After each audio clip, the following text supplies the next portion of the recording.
अठारह की जवानी बातें खतरा सबके बनाया है। एक रोवा उखाड़ी न बहुआ सीना पे चापे चढ़ाया है। एक रोवा उखाड़ी न बहुआ सीना पे चापे चढ़ाया है।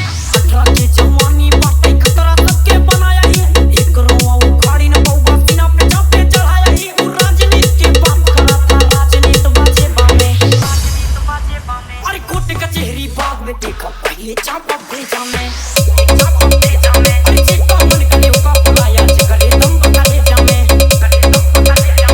अनिल यादव गोरखपुर पे हुई फायरिंग चाचा भाई राजधानी में। लखनऊ में बदहशत गोली चली पुलिस निगरानी में। लखनऊ में बदहशत गोली चली पुलिस निगरानी में। सतना पे हुई फायरिंग चाचा भाई राजधानी में।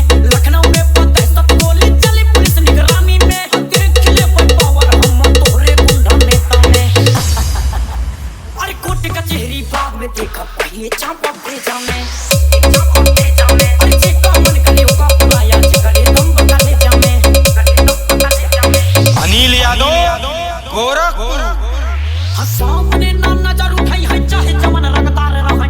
पीठ पीछे करे बुराई सामने जय राम कहै, सामने जय राम कहै, सामने ना नजर उठाई है चाहे जमन रंगदार रहै।